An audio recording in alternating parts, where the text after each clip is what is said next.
Welcome to the Great Loop Radio podcast, brought to you by America's Great Loop Cruisers Association. We're dedicated to sharing Great Loop information and inspiration with those actively cruising, planning for, or dreaming about a Great Loop adventure. I'm Kim Russo. I'm the director of AGLCA. Today we are going to continue our story of our loop sessions. And today we have some of our platinum loopers who actually just finished their third loop and have started their fourth already. So they're certainly going to be up there among the very top of the most looped people very soon. So we'll bring Insel and Kip into the discussion in just a minute.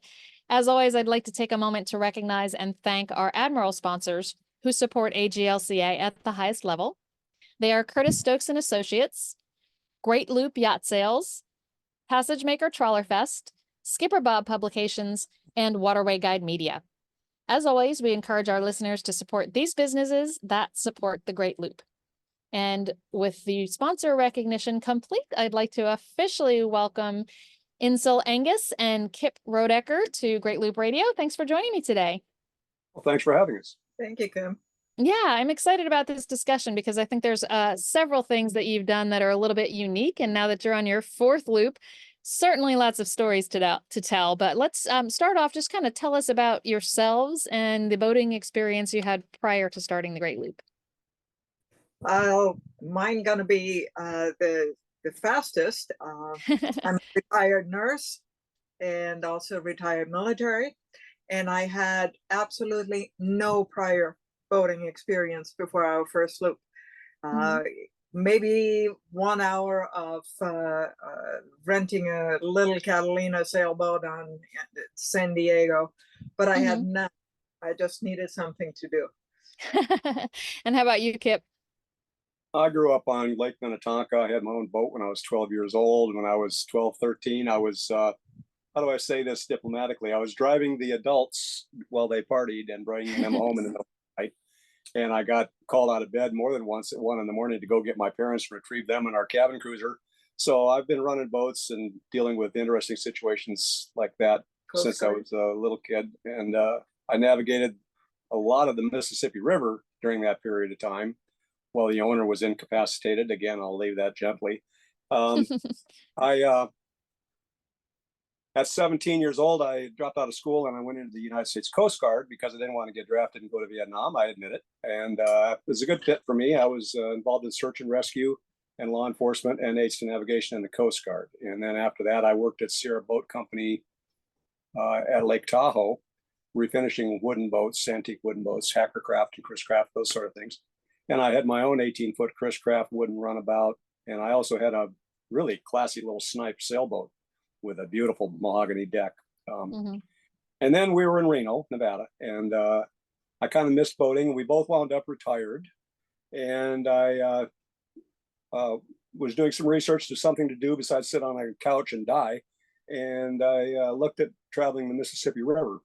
And I was doing the research on that and seeing very little south of Cairo that was of any interest whatsoever. And then I came across the AGLCA website, thankfully.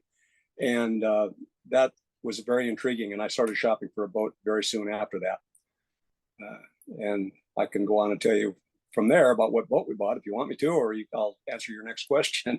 Yeah, well, first of all, thank you both for your service to our military. Very much appreciated. But yeah, go ahead and you mentioned the interest in the Mississippi River and you came upon the Great Loop as kind of an alternate experience. And what kind of sold you, both of you, on the idea of the Great Loop?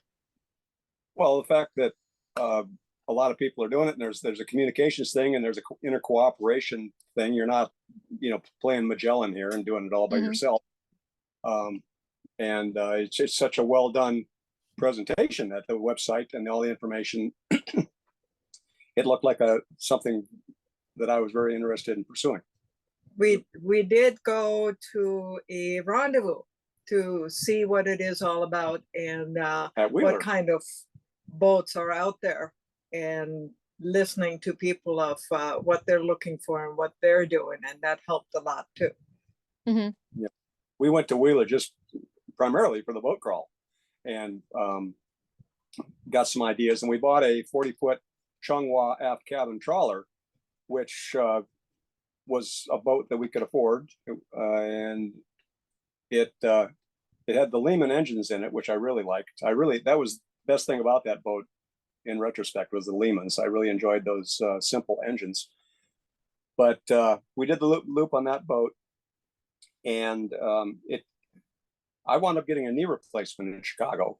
I had one knee that one was already replaced, and the other one was, sketchy, and it just blew out going up and down the stairs on that aft cabin trawler. So there was just too many steps on that boat for me.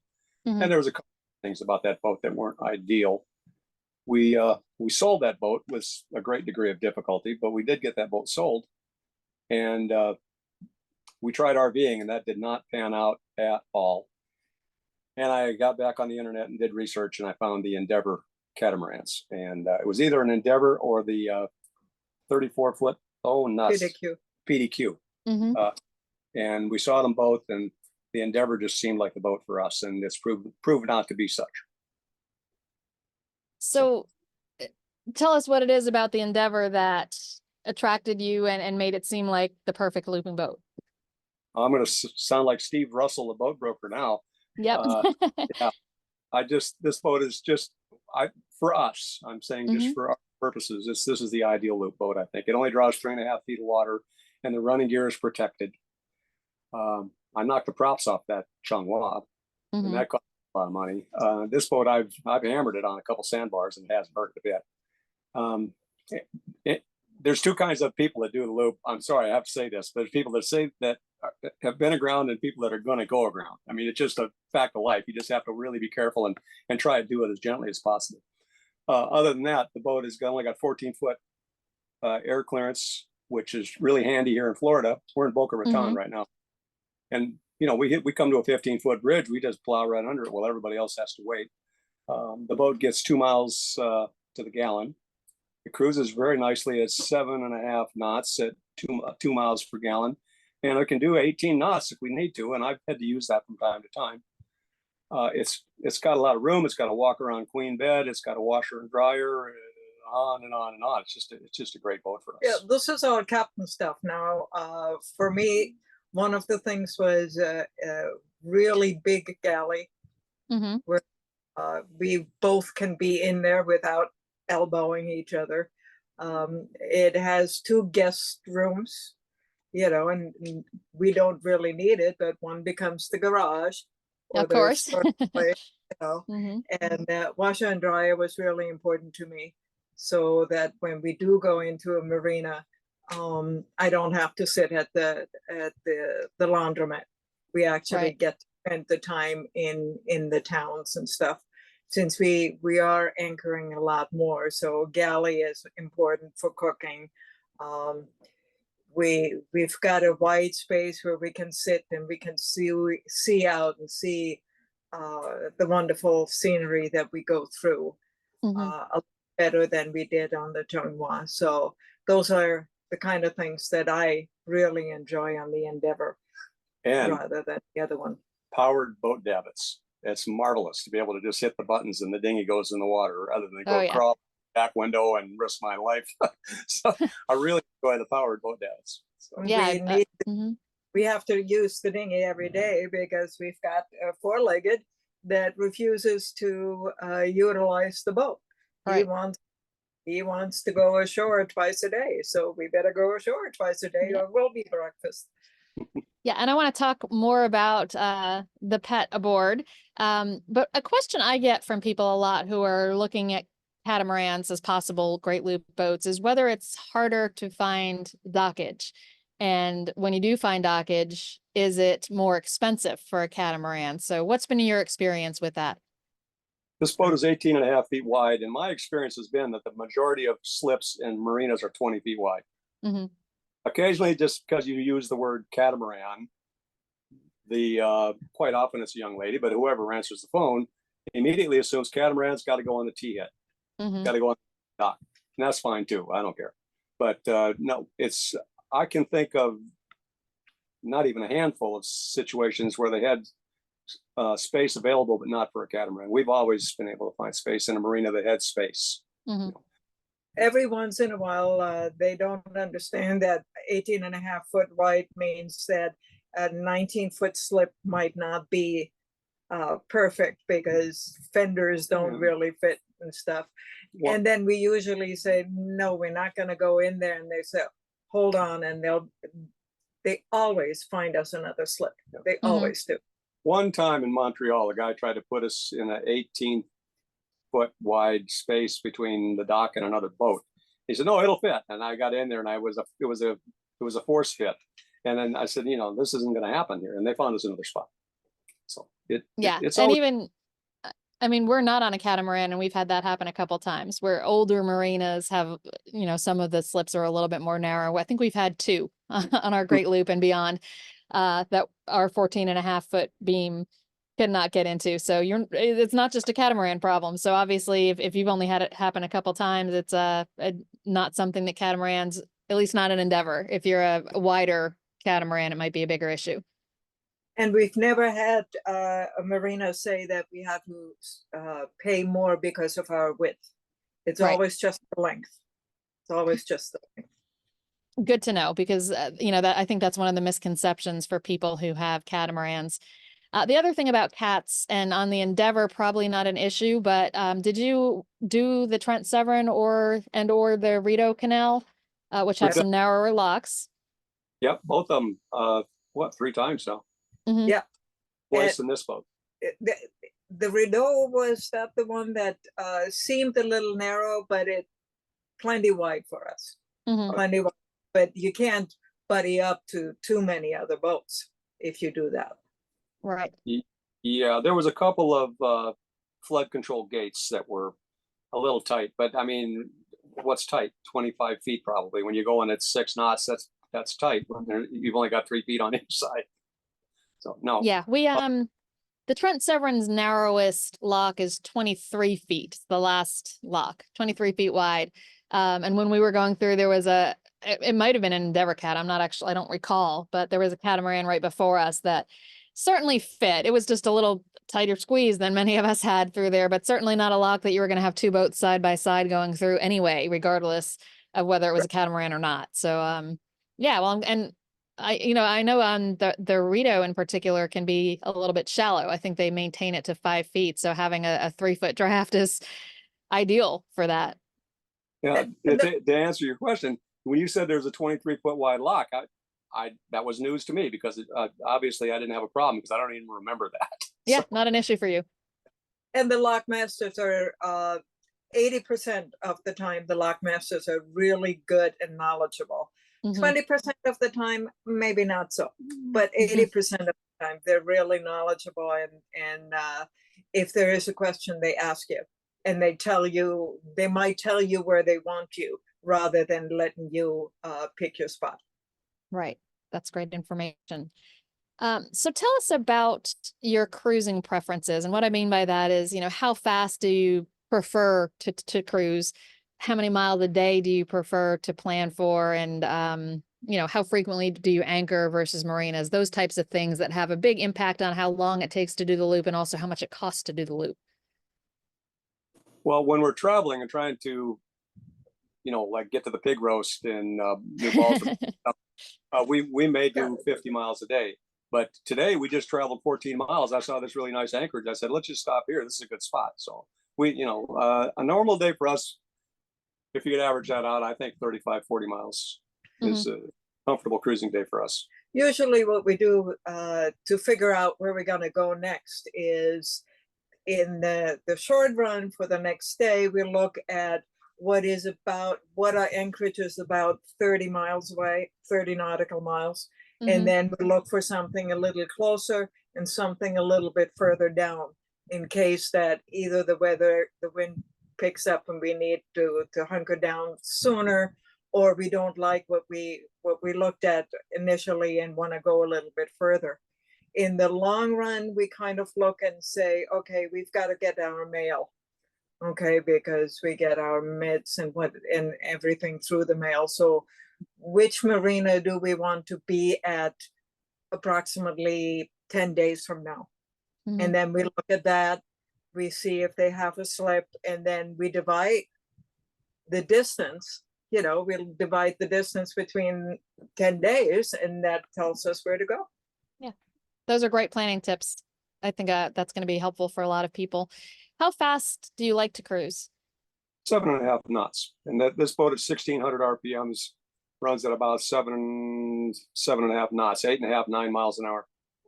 And that's, is that the speed at which you get the 2 miles per gallon? Or is that kind of an average across all of your speeds? Got these little 4-cylinder Yanmars in it, 240 horse Yanmars. Great motors, love them. Mm-hmm.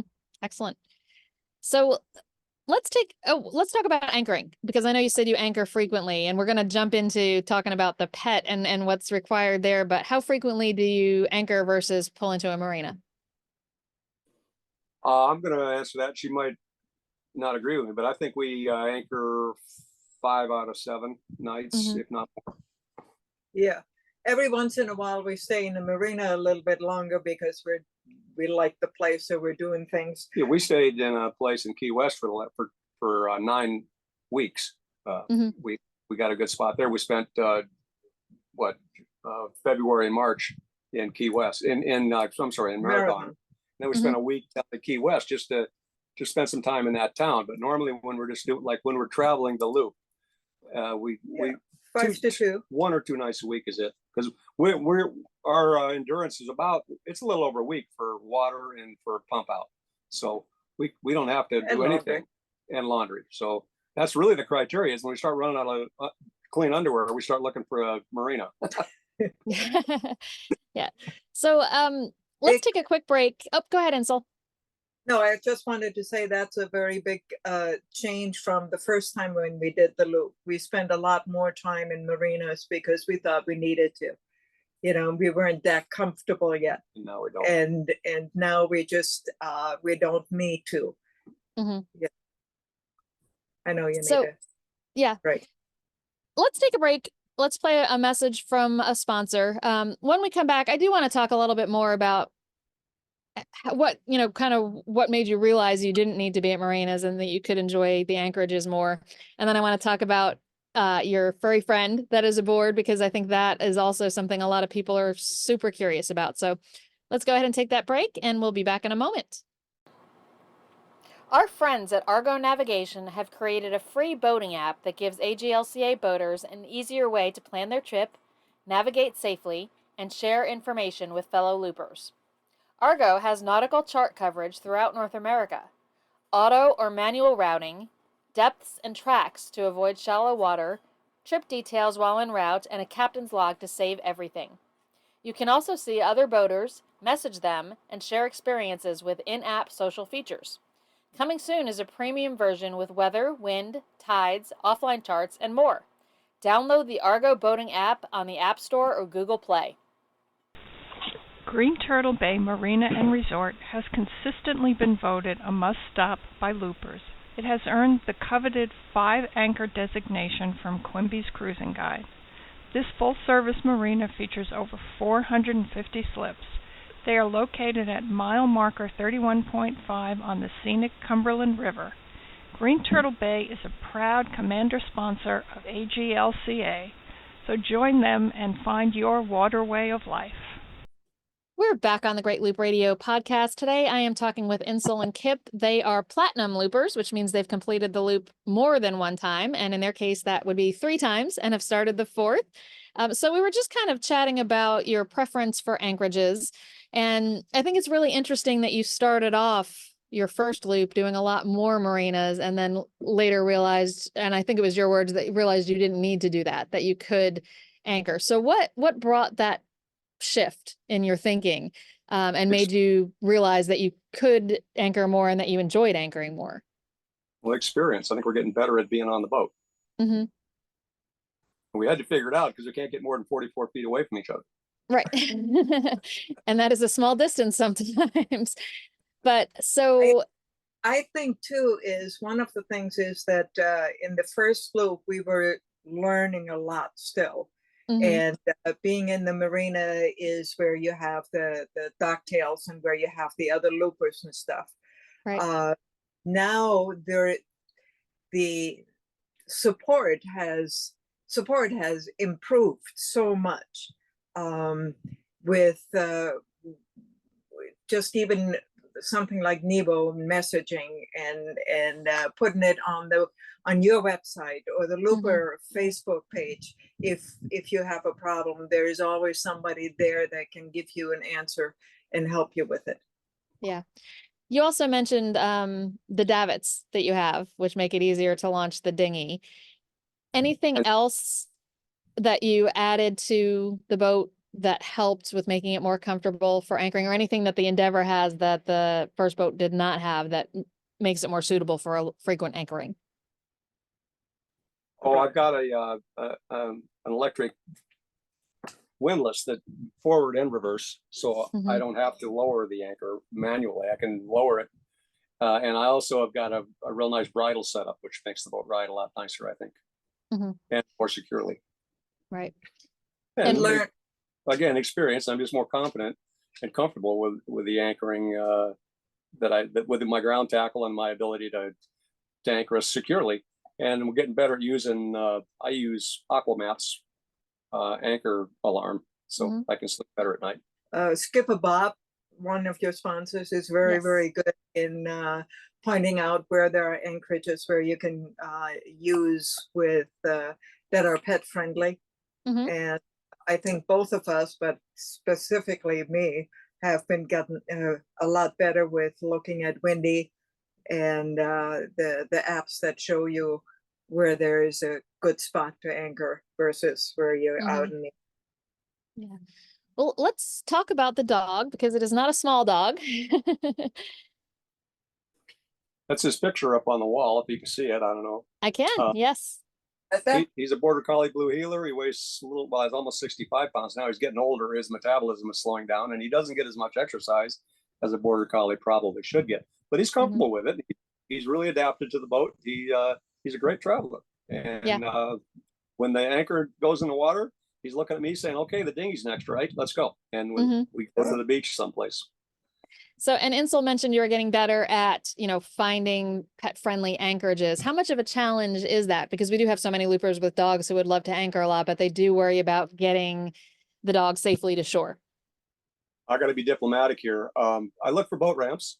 In the state of Florida, I've had some unpleasant encounters with the locals. It's just this, I don't know if it's something to do with the water here in Florida or what, but they don't seem to, dogs aren't overly, I'm going to try to be careful what I say. I've had more trouble in Florida than anywhere else other than, but there are normally, a lot more no signs. Yeah, a lot of no this, no that signs.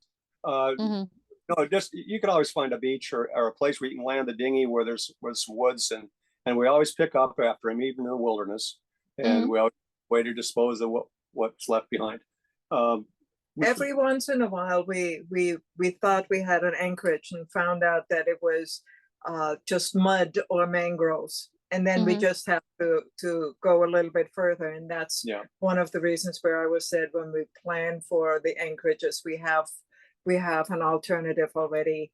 Boat ramps have always got a dock. Boat ramps always got a dock and a parking lot and a fringe area and trash cans. So there you go. That's what do you need? Yeah, and that's one of the greatest tips that I've probably ever heard about dogs aboard. Is that, boat ramps, exactly how you said it. And you can see them, they're publicized, first of all, but you can also kind of find them on the waterway. So that's a great tip for those of you considering looping with your dogs and needing a place. You mentioned that your dog has been resistant to doing his business, or is it him, right? Him on the boat. He won't cook. I mean, is that something you tried? Is it, an old dog, new tricks issue that it was just not having it, or? I tried all the usual things that are too disgusting to discuss, and none of them worked.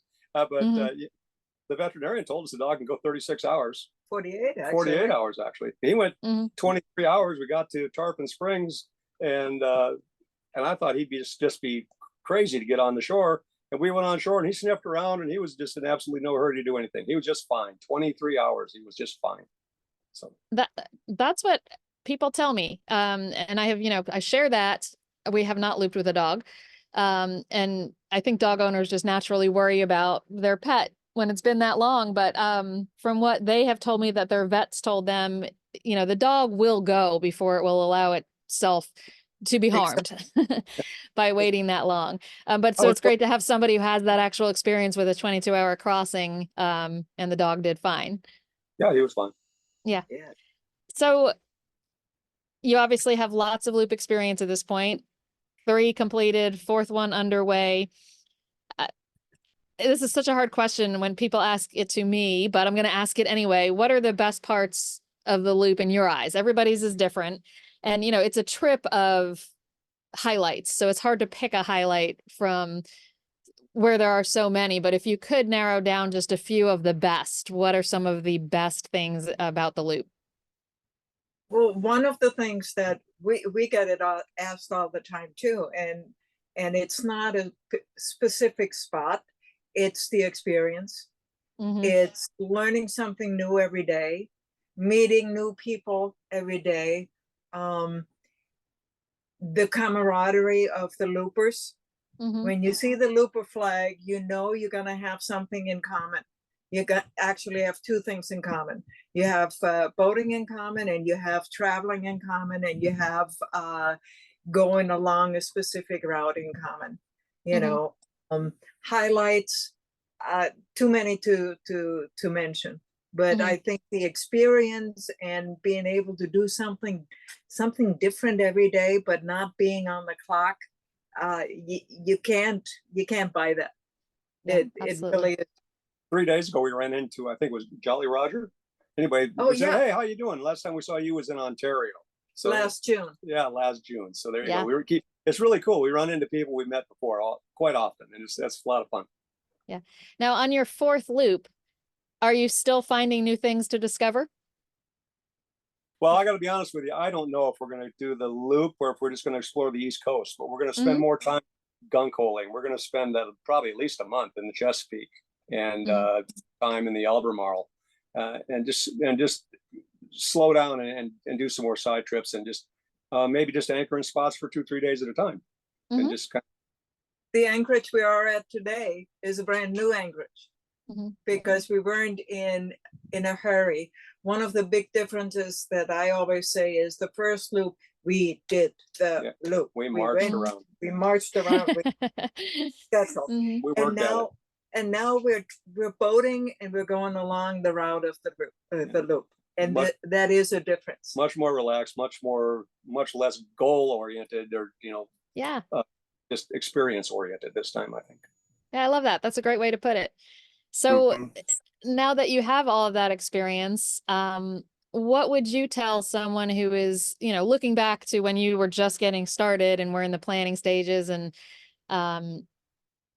what would you tell people who are in that position and are trying to just get all their ducks in a row and get ready to go? What's your best advice for them? I've been waiting for this one. And a lot of your experienced boaters are just going to chuckle and say, yeah, well, that's obvious. But my philosophy, I'm a procrastinator. And my philosophy is, if I think of, gee, I wonder if I should check those sea strainers, that means I should stop what I'm doing and go clean the sea strainers. If I think, gee, I should probably, do another engine check, like this morning, I found an alternator hanging loose, ready to flop off the engine, because I did it just kind of went through my mind. I wonder if I should, if you think you might want to do something, I have to just go and do it. And the other thing I know for a fact is there's always 3 things wrong with a boat, and I know about 2 of them. So real big on, I just beat the drum about preventive maintenance and stay on top of things. You just can't let stuff go on a boat. You gotta stay on top of it. And there's always something to put with. My input is, don't put it off. Do it, because there are places where I don't know if they're gonna be around for 5 more years. And if you wait till you know everything, you're never gonna do it. Yeah. Oh yeah, don't overthink this thing. Just pull the trigger, go. I remember being scared to death of the locks, and after 5 locks, I was saying, where is it? Where is the danger? Where is the bad part? Because it's not rocket science. It's if you're able to look at and get a boat and get on the way, you will adapt to situations when something happens, and something will happen. and then you will adapt. And you will find out that you are a lot smarter than you think you are. And this applies to relationships. It's so true though, right? Because if it was all easy, it wouldn't feel like such an accomplishment. So it's those times that you do have to figure out something and adapt that really makes it rewarding. Well, I think we've grown. And Yes. I'm 73 years old. It's about time I grow up. So Never. I'm still waiting. No, it's just do it. You know, get some idea of what it is about and where your resources are, and then just do it. Just do it. Excellent. That is great advice, and that's a great message to leave us with. So we'll hold it there for today. Kip and Insel, thank you so much for being here and sharing. You know, I really think the way you told your story, we could almost see the transition from the first boat and the first days when you weren't this confident to where you're on your, you know, you've completed 3 times and started the 4th and, you know, anchoring all the time. And it's just really neat to see that transition and that change in your perspective and your confidence. So thank you for sharing that with us. I think it's a great story. Tim, thank you, and Julie and your home port crew. You do a great job, and I was particularly impressed the way you got us all through that mess with the Illinois locks. Thank you. Chicago was you guys amazing. are really going to bat for us. I appreciate you. Thank you. Well, thank you. And that is why we're here. And it is our pleasure. We get to work with the greatest people. The loopers as a whole, a collective group, are just the most fabulous group of people you can imagine. And you know that because you're out there. But I usually say, I think, you know, somebody who's super high strung and wants everything their way is going to opt out of the Great Loop pretty fast because they're not going to have a good time. Right. So that leaves us at AGLCA with just like this fascinating, fun, motivated group of people that we get to work with. So it's truly our pleasure. We love what we do here, and that's what we're here for. So thank you again. And thank you to everyone who's listened today. We'll be back next week with another episode of the Great Loop Radio podcast. Until then, safe cruising.